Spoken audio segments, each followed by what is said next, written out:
everybody out in the EAB world. I want to discuss today about safety planning. Personal safety planning is extremely important, especially if something really bad happens to you, and just having that knowledge beforehand could possibly save your life. And it could possibly save your children's life if you choose to pass on the knowledge to your children. Now, I have heard everything in the book, like I would have done this, I would do this, I would do this. I'm sorry if this offends anybody, but you do not know how you're going to react to a situation unless you're put in that situation. Now, as for me, when I was attacked, the first thing I did was get on my belly and cover my head because there was nowhere I could go. So that was instant reaction. So anyways, we're going to fast forward to the personal safety planning. I'm just going to discuss some stuff about how to keep yourself safe, avoiding a situation or anything like that. I do appreciate you guys, everything you do for the page and everything that you have done to keep this movement going with us. So anyways, let's start with the basics. Personal safety planning with an abuser. Identify the partner's level of force that can be used, danger that on you and your children before it occurs. This is basically saying, acknowledge how dangerous he is. If you see red flags, just kind of acknowledge in your head that, you know, this guy could possibly really hurt me. So that is one thing you definitely want to do. Try to avoid dangerous situations that will explode him. Like if wearing purple makes him angry, don't do that. And you know, don't wear purple just until you're out of the situation that you're in. Another one is identifying safe places and somewhere to go. In the house, in your backyard, in your car. Just kind of walk around your house one day and just acknowledge, even if you're not in a relationship, this is good just to know, just in case someone comes in your house. Just walk through your house and look around. Say, you know, I could fit right there, and that's a good hiding spot. My kids can get in that closet because that's a good hiding spot. I mean, these things are good to know, not even in an abusive relationship. They're good to know just if something happens. Okay? If you get attacked, try not to run where the children are. This is, I know it's really hard for a mother to not, the first thing to do is run to the kids' room and save them. But by not going into the children's room and grabbing them, your attacker will not follow you onto where the children are, because you don't want anything bad to happen to them. So in my opinion, you run the opposite way to try to lure him off of the kids. And if you're on a cell phone, you could tell the police where the children are, and you could lure them away from the kids, because you know, kids are helpless. They're small, they're delicate, they're precious. Let your trusted friends and neighbors know on what's going on. You know, let them know, you know, he's been kind of mean to me lately. She's been kind of crazy. Like I said, to me, it goes both ways, he or she. Can you check on me tomorrow around 8 o'clock just to make sure everything's okay? That is a huge, huge help on just letting your close friends know, because they could save you. They could help you in any way, and if they're a true friend, they will help you to the end. Okay, teach your children how to get help. This is very, very important. I mean, my child is 5 years old. She knows how to dial 911. She knows that if she sees a gun, you do not touch it. She knows all this stuff. It is very important that your child knows what to do in a situation, how to call 911, how to pick up that phone, how to hide somewhere, how to jump out of a window. These are extremely important things, because if you're being attacked, your children are going to have to defend for themselves. So make sure your children know what to do, when to do it, and how to do it, because it could possibly save their lives. Okay. Teach your children that violence is never right. I am a huge person on children. I love kids. I love my own kids. I love my niece and nephew. It is so important to teach them right from wrong. You know, if you get in an argument, even if you're not in a domestic violent relationship, we all get in arguments with each other. You know, go into the other room so the child won't notice, so they won't witness the screaming, because everything your child sees is a learned, is taught to them. And, you know, if they see that yelling in someone's face is good, you know, they're going to do it growing up, and they're going to become abusers themselves. So basically, it's huge to teach your children right from wrong. Practice with your kids. Practice that you get from here to here, like here to here. Practice with them how to dial 911. Practice with them how not to touch a gun. Practice with them, just practice, practice, practice. I cannot fathom how important it is for the children to know what to do, because those kids could possibly save your life. These are tips on getting ready to leave. Your best thing that you could possibly do is call a hotline. The hotlines are 100% judge-free. The hotlines are free. The hotlines will not record your call. The hotlines will not judge you. They will not charge you. They're completely free. They are there just to help you. And I mean, I cannot fathom how much the hotlines can help. Just someone to talk to can make it easier on you. If you look down at the link below, you'll see the emergency hotline number. All you got to do is call the national hotline, and they will direct you to your state hotline, which will direct you to your local hotline. And they could help you from there, possibly getting into shelter, possibly getting up off your feet. They can really help. You just got to be able to pick up that phone and just call. Also, remember that police are not put on this earth to scare you. I don't want anyone thinking that you can't call the police because they're going to arrest you or they're going to take your children the right way. First, DCF, which is our Department of Children and Families, you have to be a hot mess to get your kids taken away.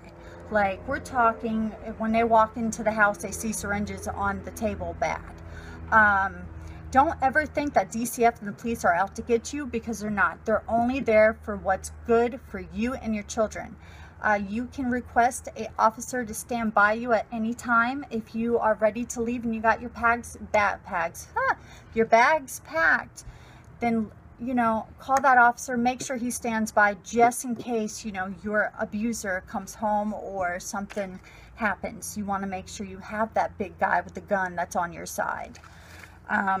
Okay, when you're getting ready to leave, keep any evidence of the abuse as pictures. Like, this can help you so much in court. Legally, this can help you. Take pictures of your bruises, take pictures of anything, take pictures of a cut on your head, anything that had to do with that abuse.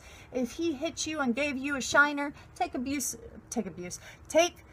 pictures of that shiner to make sure you have it documented. It is very important that you do have that evidence for court purposes. Know where you can go to get help. Okay, places that you can call.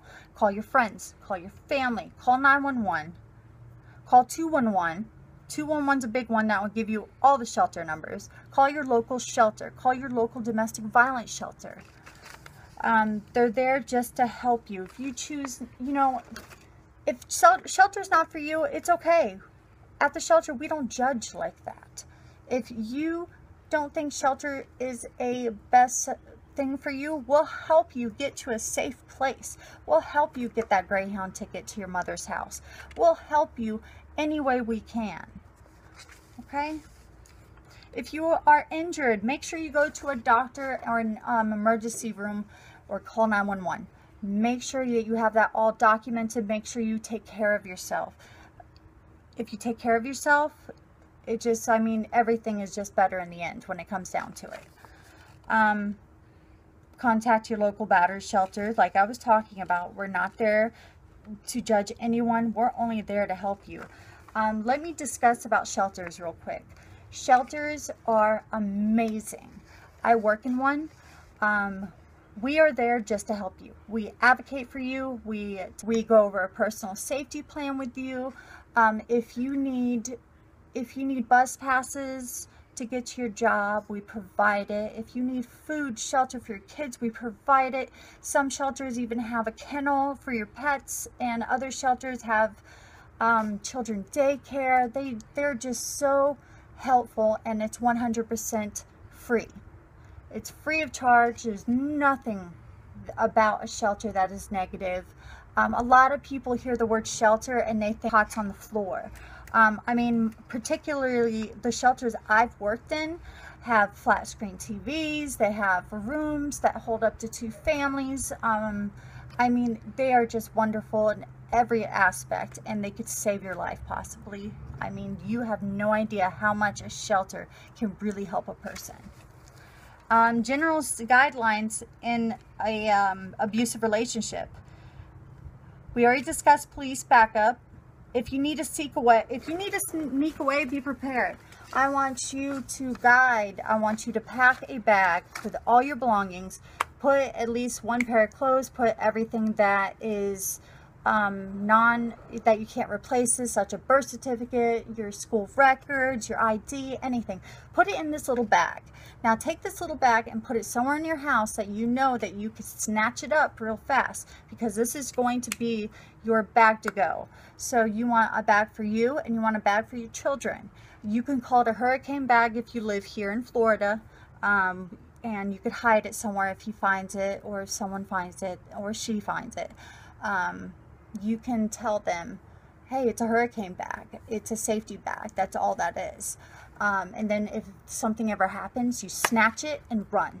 Snatch it and run. You want to be able to snatch and run. When you pack that bag, pack it like you're snatching and you're running. It's because you need to make sure you get out quick and you get out with your belongings. Now, don't pack it to where you can't carry it, because that's not safe. And a quick escape, get out of the house as fast as possible. You don't want to go to the kitchen where there's knives. You don't want to go to small spaces such as the bathroom. Because, you know, some bathrooms don't have a window, or some bathrooms have very small windows. So you're basically getting in a trapped area.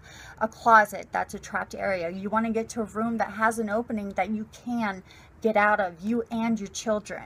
A back door, a front door. Just get out of the house as soon as possible if something goes down. Make sure your keys are where you could find them. Make sure you have a spare key in your bag. Okay, general guidelines again. Be patient with me. Can't remember all. All right, after you leave the abusive relationship and you come out of shelter and everything's fine, these are just tips to keep yourself safe from whoever. Change your locks and your phone number. Change your work hours. Change the route you take to work. Keep a certified copy of the restraining order on you at all times. I cannot tell you how important. If you get a restraining order, which we're going to go into what's a restraining order.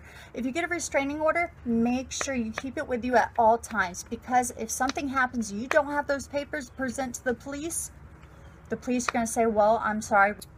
Neighbors, make sure you let your neighbors know that, you know, you used to be in a bad relationship. If you ever see this guy, show them a picture of them, and then just bounce. I mean, that's the word to do. Just if he shows up to your house, the #1 priority is to get out of that house and call 911, and then call your local shelter. Make sure you're safe before anything. All right, I mean, that's a basic general guideline for a safety plan. Like I said, I am a certified victims advocate. That is just a basic safety plan to keep you and your children safe. And, you know, also, if you have any questions, any comments or anything, send me a link below. Please, I really, really appreciate you guys watching, but please lay down the negativity. Like, just don't post it. It's not worth it. It just makes people miserable, and quite frankly, I can care less. So keep your nasty comments to yourself. And if you have any great guidelines or tips, post it. I would love to hear tips and guidelines. If anybody has any safety plan tips, please post it. This is amazing. You guys are amazing. Thank you so much for supporting our website. Please visit our website for a personal safety plan printed out. It's going to be on the website for your printout needs. It's www.empowered with ED at the end, empoweredandbeautiful.com. Again, that number is Again, that website is www.empoweredandbeautiful.com. Love you guys. Thank you for supporting us. Mwah. Have a great day.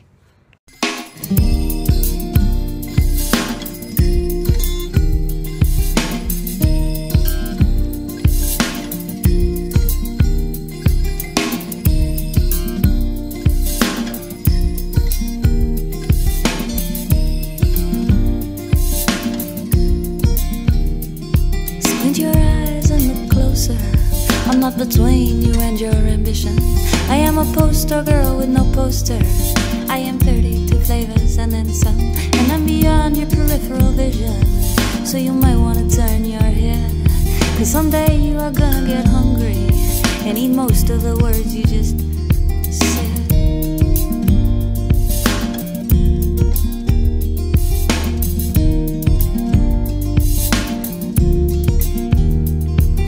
My parents taught me about goodwill, and I have done well by their names. Just the kindness I lavished on strangers is more than I can explain. Still there's many who turned out their porch lights just so I would think they were not home, and hid in the dark of the windows till I passed and left them alone.